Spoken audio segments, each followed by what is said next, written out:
Welcome to the next video.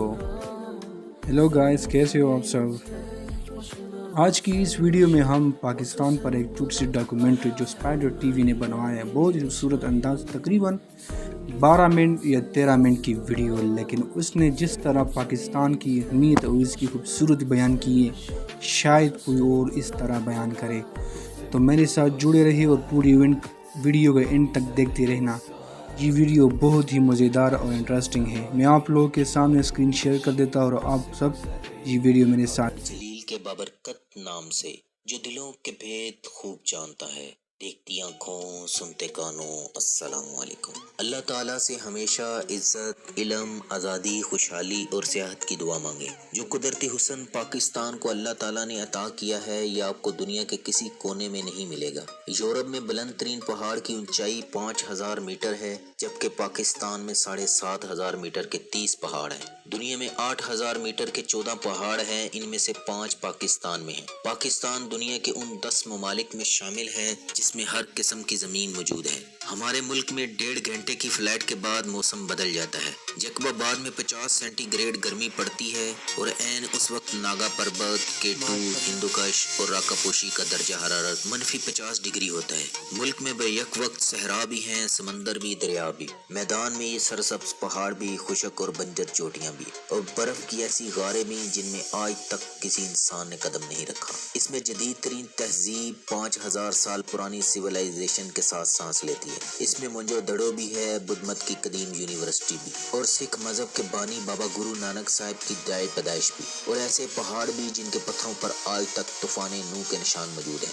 دنیا میں اس وقت 200 کے قریب ممالک ہیں جن میں پاکستان ایک ملک ہے جو روس سے کم از کم 10 گنا چھوٹا، لیکن اس کا نہری نظام روس کے نہری نظام سے 3 گنا بڑا ہے. پاکستان دنیا میں مٹر کی پیداوار کے لحاظ سے دوسرے، خوبانی، کپاس، گنے کی پیداوار کے لحاظ سے چوتھے، پیاز اور دودھ کی پیداوار کے لحاظ سے 5ویں، کھجور کی پیداوار کے لحاظ سے چھٹے، آم کی پیداوار کے لحاظ سے 7ویں، ٹیکسٹائل اور چاول کی پیداوار کے لحاظ سے 8ویں نمبر پر ہے. گندم کی پیداوار کے لحاظ سے 9ویں اور کینو کی پیداوار کے لحاظ سے 10ویں نمبر پر ہے. اس کی صرف گندم کی پیداوار پورے براعظم افریقہ کی پیداوار سے زائد اور براعظم جنوبی امریکہ کی پیداوار کے برابر ہے. پاکستان دنیا میں صنعتی پیداوار کے لحاظ سے 55ویں نمبر پر ہے، کوئلے کے ذخائر کے اعتبار سے چوتھے اور تانبے کے ذخائر کے اعتبار سے 7ویں نمبر پر. اس کے گیس کے ذخائر ایشیا میں 6 نمبر پر ہیں. میزائل ٹیکنالوجی میں پہلے، دنیا کی 7ویں ایٹمی طاقت بھی، اور دنیا کے ان 2 ممالک میں سے ایک ہے جو کلمے کی بنیاد پر بنے ہیں. یہ ملک کوئی عام ملک نہیں، اس ملک کو چھوٹا نہیں سمجھنا.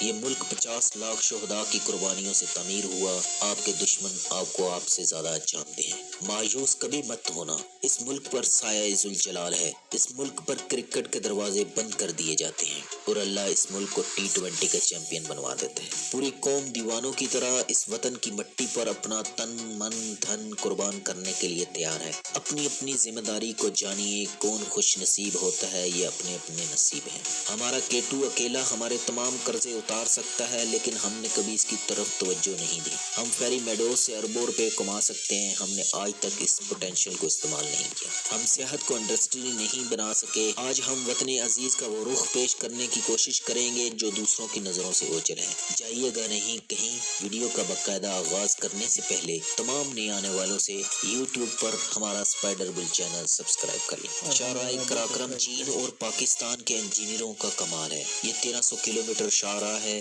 806 کلومیٹر پاکستان کی شاندار اور حیران کن سڑکوں میں شمار ہوتی ہے. چین اور پاکستان کے 25,000 کارکنوں نے سنگلا پہاڑ توڑ توڑ کر بنائی ہے. اس کی تعمیر کے دوران سینکڑوں لوگ مارے گئے. یہ 1979 میں چین کا جدید ترین دنیا کے ساتھ پہلا زمینی رابطہ تھا. اس سڑک نے پاکستان اور چین کے لوگوں کی زندگی میں شاندار کردار ادا کیا. چین 80 کی دہائی تک دنیا سے کٹا ہوا تھا. دنیا کی کوئی فلائٹ چین جاتی تھی اور نہ ہی چین اترتی تھی. چین کے مسلمان عمرہ اور حج کی نعمت سے محروم تھے. چین میں قرآن کی اشاعت نہیں ہوتی تھی. اس سڑک نے چین کے مسلمانوں پر عمرہ، حج اور قرآن کا راستہ کھول دیا. چینی مسلمان شاہراہ قراقرم پر بسوں، گھوڑوں اور پیدل سفر کرتے ہوئے راولپنڈی آتے اور یہاں سے PIA کے ذریعے مکہ اور مدینہ پہنچ جاتے. یہ لوگ واپسی پر پاکستان سے قرآن کریم کے نسخے بھی لے جاتے. چینی حاجیوں نے پاکستان میں چینی مصنوعات بھی متعارف کرائیں. راولپنڈی کالے روڈ پر ان کی سرائیں ہوتی تھی جسے اب چائنا مارکیٹ بھی کہا جاتا ہے. یہ لوگ فلیٹ تک ان سراؤں میں رہتے تھے یہ لوگ دن کو اپنا سامان سرائے کے باہر سجا کر بیٹھ جاتے۔ پاکستانی یہ سامان خریدتے، شام کے وقت یہ سرائے کے اندر چلے جاتے۔ اس سامان میں سنہری رنگ کا سیفٹی ریزر بھی ہوتا تھا۔ پاکستان کی ایک نسل نے اس سیفٹی کے ذریعے شیو کی ہوگی۔ یہ سیفٹی ہمارا چین کے ساتھ پہلا باقاعدہ تجارتی تعارف تھا۔ یہ تعارف قراقرم کی مہربانی سے ہوا۔ ویورز، آپ پاکستان کے شمالی علاقہ جات سکردو، چترال، کیلاش، نران، کغان، خپلو، ہنزا اور دیسائی کا وزٹ کریں۔ آپ ان علاقوں کے سحر میں گم ہو کر رہ جائیں گے۔ کچورا کے مقام پر شنگریلا کے نام سے ایک چھوٹی سی جنت حقیقتاً دنیا کی خوبصورت ترین جگہوں میں شمار ہوتی ہے۔ آپ دنیا میں جہاں بھی جائیں گے غیر ارادی طور پر اس مقام کا تقابل پاکستان کے شمالی علاقوں سے کرتے رہیں گے اور آخر میں ہر بار اس نتیجے پر پہنچیں گے ہمارے علاقے یورپ سے زیادہ خوبصورت ہے۔ اللہ تعالیٰ نے شمالی علاقہ جات کی صورت میں زمین پر جنت کا عکس اتارا ہے۔ آپ کو شفاف پانی کے بے شمار چشمے، آبشاریں، جھیلیں ملتی ہیں، سیبوں، خوبانیوں کے درخت۔ آپ ایک مرتبہ خوبانی کھا لیں پھر کبھی اس کا ذائقہ بھولیں گے نہیں۔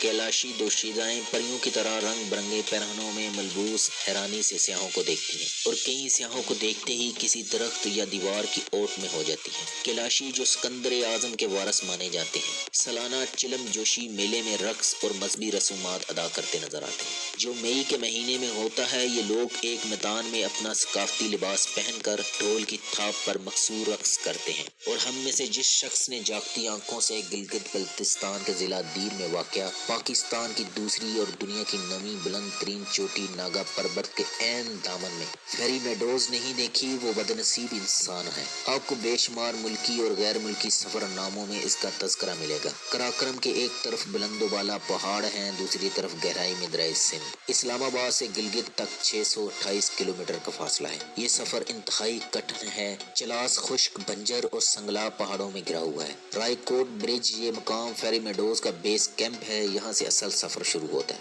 عام گاڑیاں یہاں سے اوپر نہیں جا سکتی، چنانچہ لوگ اپنی گاڑیاں یہاں چھوڑ جاتے ہیں اور باقی سفر مقامی جیپوں پر طے ہوتا ہے۔ رائے کوٹ برج پر مقامی لوگ جیپوں کے ساتھ کھڑے ہوتے ہیں۔ ان لوگوں نے جیپوں کی آمد و رفت کا باقاعدہ سسٹم بنا رکھا ہے۔ یہ اپنی اپنی باری پر مسافر اٹھاتے ہیں۔ انہوں نے ریٹس بھی طے کر رکھے ہیں۔ شروع میں ریٹس زیادہ لگے گا لیکن جب تاتو گاؤں پہنچیں گے تو یہ لوگ اس کرائے کے حقدار محسوس ہوں گے۔ آپ پانی کو دو پہاڑوں کے قدموں میں بہتا ہوا دیکھ سکتے ہیں۔ تاتو اس سفر کا واحد اسٹاپ اوور ہے جو سلفر کے گرم چشمے کی وجہ سے تاتو یعنی گرم کہلاتا ہے۔ تاتو خوف کے سفر میں امن کا بہت بڑا جزیرہ ہے۔ جیپوں والے وہاں اتار دیتے ہیں۔ اینڈ پوائنٹ پر پورٹر اور گھوڑے بھی دستیاب ہیں۔ یہ مشکل سفر ہے، آکسیجن کی کمی بھی ہو جاتی ہے لیکن سفر کے مناظر انتہائی خوبصورت، جگہ جگہ پانی کے جھرنے، چیڑ اور پائن کا جنگل ہے۔ دور ناگا پربت کی چوٹی بھی نظر آتی ہے۔ آپ جنت کے دروازے پہ کھڑے ہوتے ہیں جس کو انگریزوں نے پریوں کی چراگاہ یعنی فیری میڈوز کہا تھا۔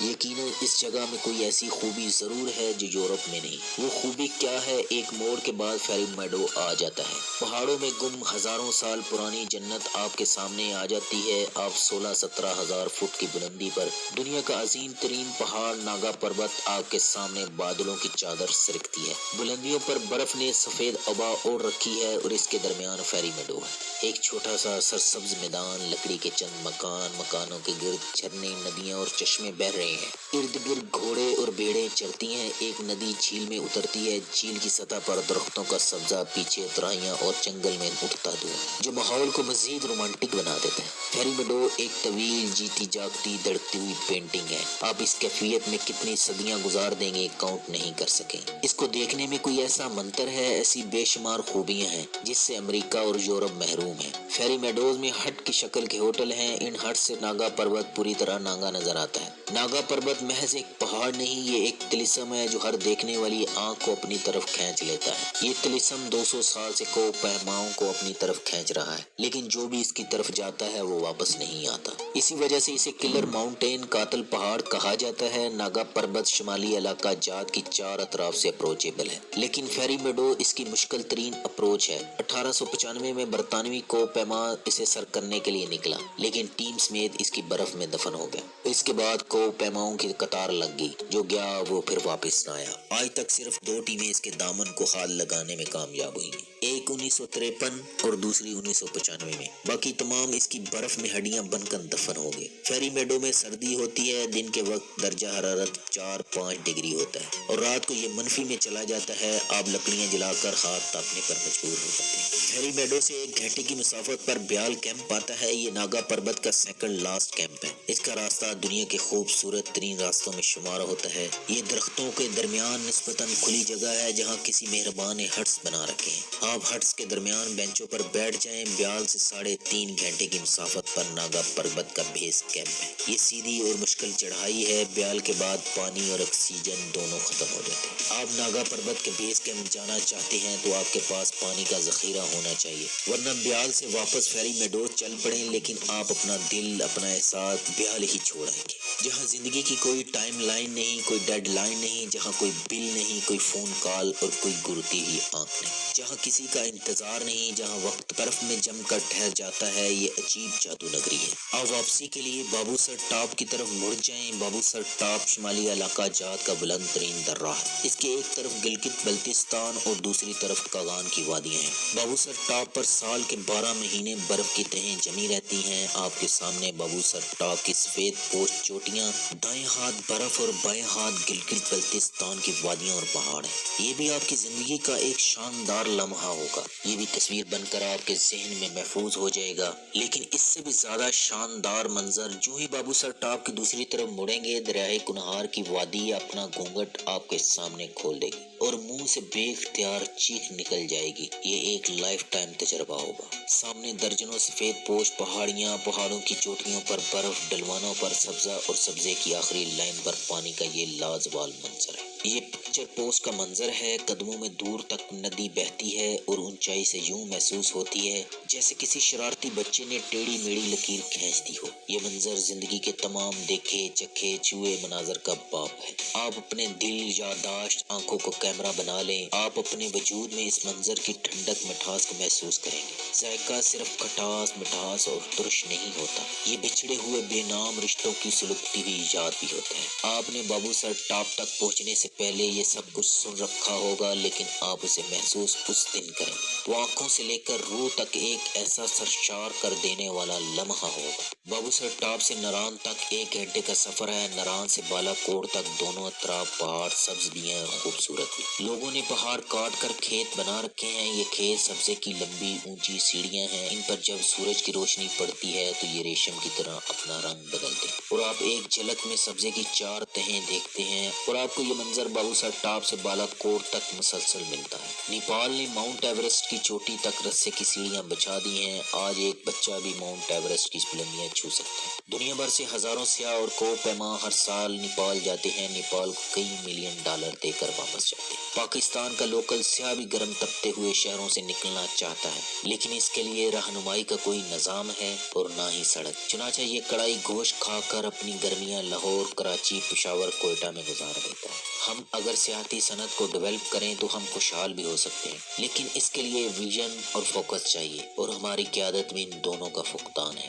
یہ اپنی ہرس کے ناگا پربت کو پاجامہ پہنانے میں مصروف ہیں۔ انہیں پاکستان کا ناگا پربت خاک نظر آئے گا۔ یہ تھی پاکستان کے متعلق میری ادنا سی کوشش۔ آپ اپنے دوستوں کے ساتھ شیئر کرتے ہوئے اپنی رائے کا اظہار کریں۔ مجھے دیں اجازت۔ فی امان اللہ۔ پاکستان زندہ باد۔